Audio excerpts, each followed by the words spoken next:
My name is Kylie, and at 28, I was deeply immersed in my career at a bustling company where I worked as an office employee. The swirl of relationships and romance was far from my busy life.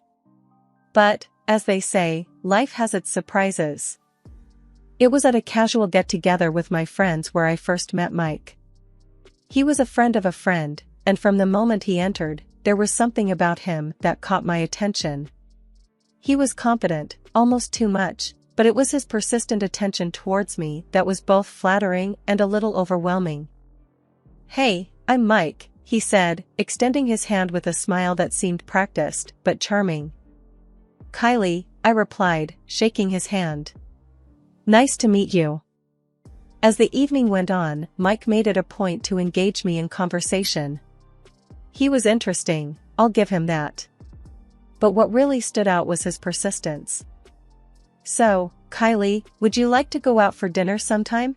he asked, a glint of eagerness in his eyes. I hesitated, not used to such directness.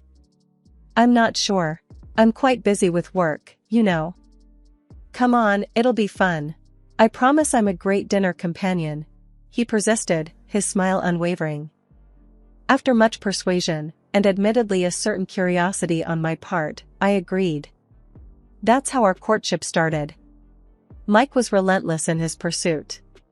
He'd show up with small gifts, send me good morning texts, and always made sure to check in on how my day was going. A few months into this whirlwind romance, he popped the question. It felt fast, but Mike's determination seemed genuine. "Kylie, I know this might seem quick, but I've never been sure about anything. Marry me?" he said one evening as we walked through the city park, the stars just beginning to twinkle in the dusk sky. I remember laughing, half in disbelief and half in excitement. "Mike, are you serious? We barely know each other." "I am serious, Kylie. I've never felt this way about anyone. You're the one for me," he replied, his eyes locked on mine. Maybe it was the romance of the moment or the way he looked at me, but I said yes. It was a decision that would lead me down a path I never expected. We got married a few months later and moved into the house he owned. We agreed to split everything equally, a decision that seemed fair and modern. The equilibrium of our marriage began to falter subtly after a significant advancement in my career. My promotion was a cause for celebration, but it unexpectedly steered our relationship into uncharted territory. One evening, as we relaxed in our living room, Mike broached a topic that would unknowingly mark the beginning of a fundamental shift in our dynamic. "Kylie, your promotion is fantastic news. But don't you think it's fair that you contribute more to our expenses now? You do earn more than me," he said, his tone casual yet firm. I paused, taken aback by his suggestion. "More? We had agreed on equal contributions, Mike. I thought that was working well for us." He leaned back, exuding a confidence that bordered on arrogance. "Times change, Kylie. It's only logical. You have a bigger paycheck, so you should bear a larger share of our expenses." I felt a knot of unease in my stomach. "But Mike, our agreement was about equality and partnership. This feels like a departure from that." "Come on, Kylie. It's just being practical. Why should we both stretch ourselves thin when you can comfortably cover more?" he persisted, his gaze fixed on me. Reluctantly, after a brief and somewhat tense exchange, I acquiesced to his logic, despite feeling a creeping sense of injustice. "All right, I'll contribute more. But let's try to keep other aspects of our partnership balanced." "Of course, we will," Mike assured me quickly, too quickly, perhaps. In the months that followed, I watched as Mike's contributions to our joint expenses dwindled and then ceased entirely. It was a gradual shift, almost imperceptible at first, but it soon became starkly evident. I found myself solely responsible for groceries, bills, and loan repayments. Feeling both the burden and the unfairness of the situation, I decided to confront him one evening. "Mike, you haven't been contributing to our expenses. We need to talk about this," I said, hoping to bring some sense of fairness back into our marriage. However, the conversation quickly soured. "You're making a big deal out of nothing, Kylie." "I'm going through a rough patch at work," Mike retorted dismissively. "But we had an agreement, Mike. It's not just about money, it's about our commitment to share our life equally," I argued, trying to keep my voice level. His response was laced with annoyance and anger. "You're being petty, Kylie. This is what marriage is about, supporting each other. You earn enough for both of us." The discussion ended with Mike storming out, leaving me alone with my thoughts and a growing sense of isolation. When he returned days later, he acted as if the disagreement had never happened. The imbalance in our relationship only deepened in the following months. I found myself not only contributing more financially but also taking on the lion's share of the household responsibilities. One evening, after a long day at work, I came home to find the living room in disarray and Mike lounging on the couch. The sight of dirty dishes in the sink and unsorted laundry was disheartening. "Mike, the house is a mess. Can you help me clean up?" I asked, setting down my bag and taking a weary look around.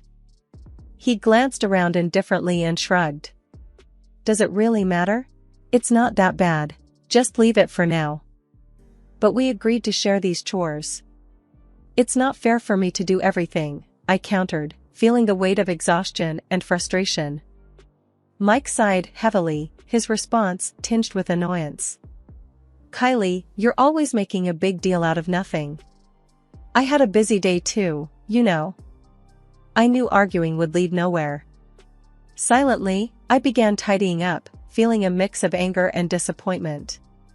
This wasn't the partnership I had signed up for. The next blow came a few weeks later when Mike casually dropped another bombshell during dinner. "Kylie, I'd been thinking. You're doing so well with your job and all, I decided to cut down my hours at work. I've switched to part-time." I almost choked on my food. "Part-time? But why?" "We need two incomes, Mike." He shrugged, seemingly unconcerned. "You're earning enough for both of us.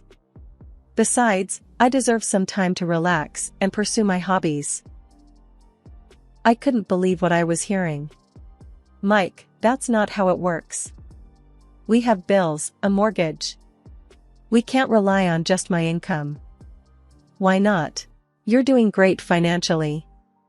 I think it's only fair that I get to enjoy some leisure time," he said, taking another bite of his food as if we were discussing something trivial.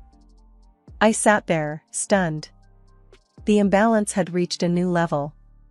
Not only was I contributing more financially and doing all the housework, but now I was also expected to be the primary breadwinner while he pursued leisure? It was too much. Feeling both defeated and outraged, I tried to reason with him one more time. "Mike, this isn't fair to me. We're supposed to be partners, supporting each other, not one person carrying all the weight." Mike looked at me, his expression one of indifference. "Kylie, you're just overreacting as usual. This is for the best. You'll see." But I didn't see. As the days turned into weeks and then months, I found myself working harder than ever, both at my job and at home. Mike's contributions had all but ceased. He spent his days pursuing hobbies or lounging around, while I struggled to keep everything afloat. For several weeks, I had been grappling with the new reality of our marriage. Mike's decision to work part-time, leaving the bulk of our financial responsibilities on my shoulders, was a hard pill to swallow. But what came next was even more disheartening and threw our relationship into further turmoil. It started with small inconsistencies in our finances that I couldn't quite place. Then one day, a colleague of Mike's casually mentioned seeing him at the local arcade, frequently playing slot machines. I was stunned. That evening, I confronted him. "Mike, I heard you've been spending your afternoons at the arcade, playing slots. Is this where all your salary is going?" I asked, the frustration evident in my voice. Mike, caught off guard, scoffed. "So what if I play a few games? It's my money, and I can spend it how I like." but we're struggling to keep up with our expenses because of your part-time job. And now this? I couldn't hide my disbelief and anger. He rolled his eyes. Oh, come on, Kylie. It's just a bit of fun. I don't see why you're making such a big deal out of it. A big deal? Mike, this is serious. You're gambling away your earnings while I'm working overtime to make ends meet, I exclaimed, feeling a mix of anger and desperation. Mike's expression turned cold. I don't need a lecture from you. It's not like I'm blowing thousands. Just drop it, Kylie. But I couldn't just drop it. The next few days were tense, and then, following another argument about his gambling, Mike stormed out. He returned a few days later, drunk and unapologetic. Seeing him in such a state broke my heart, but it also strengthened my resolve to address the issue. Mike, this has to stop. I think you need help. There are therapists who specialize in gambling addiction. Please, let's consider it, I pleaded, hoping to reach out to him. His reaction was harsh and dismissive. Therapy? For what?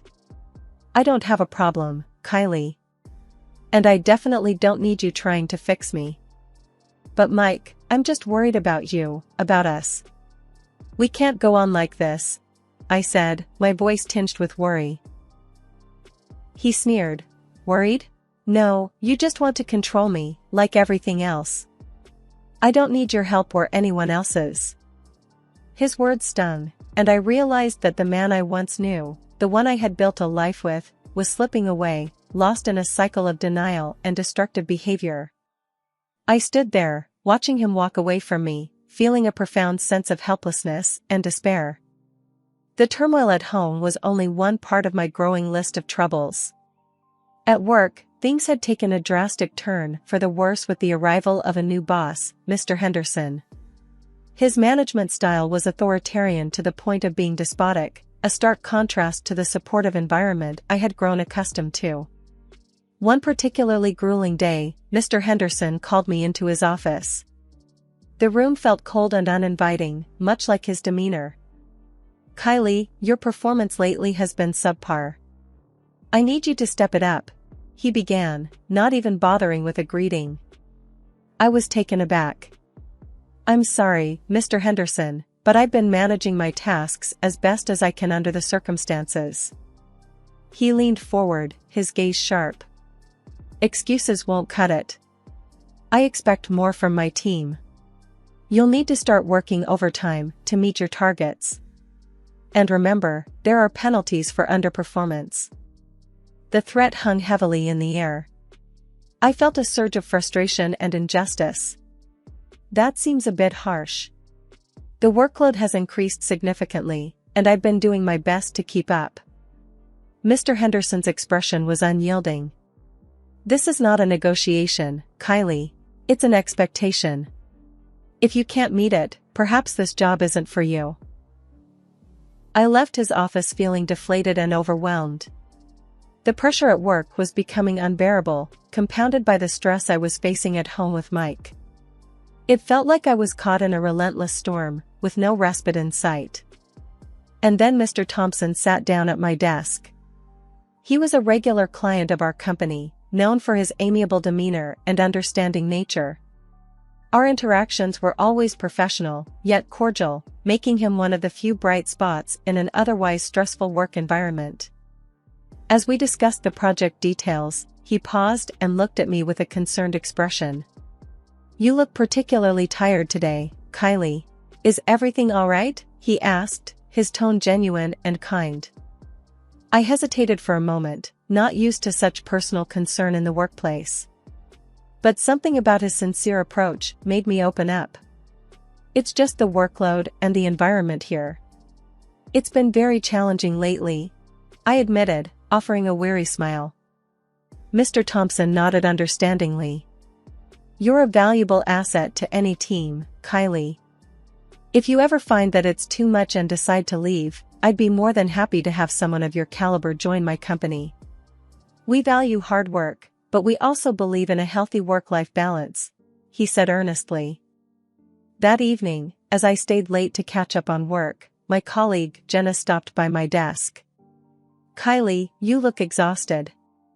This new regime is taking a toll on all of us." I sighed, rubbing my tired eyes.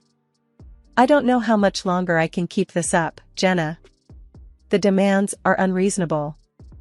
Jenna nodded in agreement. "It's been brutal.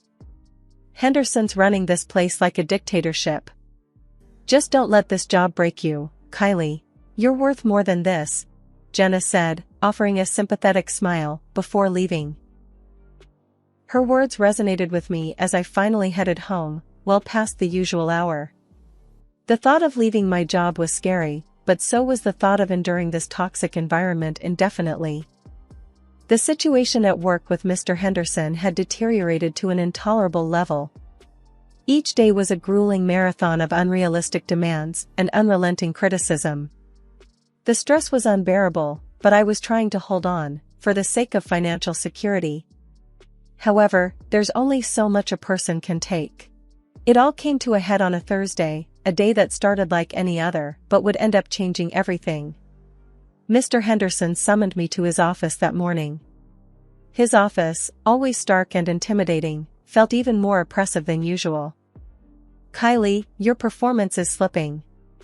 I'm not seeing the results I need," Mr. Henderson began, his voice cold and accusatory. I was already frayed from the constant pressure. "I'm doing everything I can, Mr. Henderson. The workload is immense, and I'm only human. That's no excuse. I expect better from you. You need to put in extra hours. No more excuses, or there will be consequences," he threatened, his eyes boring into mine. I felt a surge of frustration, mixed with desperation. "Extra hours? I'm already stretched thin. The demands you're putting on us are unreasonable." He leaned forward, a menacing look on his face. "This is a business, Kylie, not a charity. You do what needs to be done, or you can find employment elsewhere." The unfairness of his words, the blatant disregard for my well-being, it all became too much. My frustration boiled over into a resolve I didn't know I had. "That's it. I can't do this anymore. I quit," I announced, my voice steady yet loud, a stark contrast to the quivering feeling inside. Mr. Henderson's face turned a shade of red I hadn't seen before. "Quit? Fine. Leave. We don't need weak links here." I walked out of his office, and in that moment, despite the fear of uncertainty, I felt a weight lift off my shoulders. The relief, however, was short-lived. Returning home early, I found Mike in his usual spot on the couch. His surprise at seeing me so early quickly turned to concern when he saw my expression. "What happened, Kylie? Why are you home so early?" he asked, sitting up. I threw my bag down, the events of the day pouring out of me. "I quit my job, Mike. I couldn't take it anymore." Mr. Henderson was impossible. Mike's concern quickly morphed into anger. "You quit? Just like that? What about our bills, our expenses? How could you be so irresponsible?" I was stunned by his lack of empathy. "I expected some support, Mike. The job was killing me. I thought you, of all people, would understand." He stood up, his anger palpable.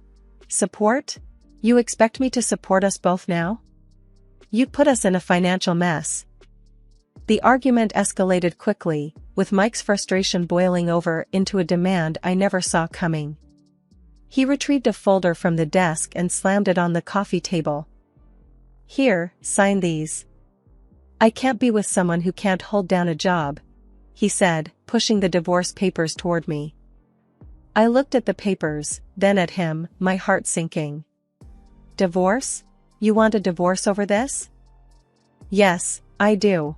You've just proven you can't be relied upon." "Sign them, Kylie," he demanded. Feeling a complex mix of anger, sadness, and disbelief, I numbly took the pen and signed the papers. My marriage was ending, just like that. "Now get out," he said coldly, once I had signed. I packed a few belongings and left the house. As I closed the door behind me, I felt an overwhelming sense of loss, but also a flicker of hope. I was leaving behind a job and a marriage that had become suffocating. Sitting alone in the modest hotel room, with the last remnants of my former life packed in a suitcase, I realized that I was at a crossroads. The weight of my failed marriage and the collapse of my career loomed over me, but within that chaos, there was a glimmer of opportunity, a chance to start anew. The following morning, as I sipped a solitary cup of coffee, my phone buzzed. It was Jenna, my former colleague and friend. "Hey, Kylie. I heard about what happened. Are you okay?" Jenna's voice was filled with concern. I sighed, staring out of the hotel window. "I'm okay, Jenna. Just trying to figure out my next move. You know, maybe this is a blessing in disguise. A fresh start, you know," she said, trying to be encouraging. Her words resonated with me. "Maybe you're right. I just need to find a new job, something less stressful. That's the spirit. And hey, I might have something for you. Remember Mr. Thompson, that client we both liked? He asked about you yesterday." After the call, I felt a renewed sense of purpose. I spent the day updating my resume and reflecting on what I truly wanted from my career. The following week, I met with Mr. Thompson. He greeted me warmly, his office a stark contrast to the cold environment I had left. "Kylie, I need someone with your expertise. The role is challenging but much less stressful than your last job, I promise," he said with a chuckle. We discussed the details, and everything about the job felt right, the responsibilities, the work environment, the balance it promised. By the end of our meeting, I had a new job, one that seemed like the perfect step forward. That night, in my hotel room, I called my mom to update her on everything. She had been worried about me since the divorce. "Mom, I got a new job. And it's a good one," I said, a smile in my voice. "Oh, Kylie, that's wonderful news. I'm so proud of you," she replied, her voice filled with relief and happiness. We talked for a long time, and her words of encouragement and love bolstered my spirits further. I went to bed that night with a sense of peace I hadn't felt in a long time. 3 months into my new job, life was gradually looking up. It was during this time of personal growth that I received an unexpected call from Mike, my ex-husband, which only underscored how much had changed. The phone rang early on a Saturday morning. Mike's voice, frantic and desperate, filled the line. "Kylie, you have to come back. I'm struggling here. The bills, the debts, it's all too much," he pleaded, his voice a mix of panic and despair. I held the phone, feeling a complex mix of emotions. "Mike, we're divorced. You made your decision. I've moved on," I responded, my voice firm yet calm. He continued to implore, "But I need you, Kylie. Everything's falling apart. I'm drowning in debts, and I've lost so much money." His words no longer had the power they once might have. "I'm sorry, Mike, but you have to manage on your own. I have my own life now," I said, ending the call with a sense of finality. After hanging up, I felt a reaffirmation of my newfound independence. Mike, who had once discarded me, now realized my value, but it was too late. Later that week, a conversation with Liz, a mutual friend, shed more light on Mike's situation. "It's bad, Kylie. He's lost a ton of money. He's working 2 jobs now, but he keeps getting fired because of his drinking and gambling," she revealed. The news, while saddening, didn't surprise me. Mike had chosen his path, and now he was facing the consequences of his choices. It was a stark contrast to the stability and success I was experiencing. That same week, Mr. Thompson, my boss, called me into his office. He handed me an envelope. "Kylie, you've exceeded our expectations. This is a bonus for your hard work," he said, his smile genuine. I was touched and grateful. "Thank you so much, Mr. Thompson. I really appreciate this, I replied, feeling valued and recognized. Leaving his office, I felt a deep sense of satisfaction and achievement. My decision to leave a toxic job and a failing marriage was paying off in ways I had never imagined.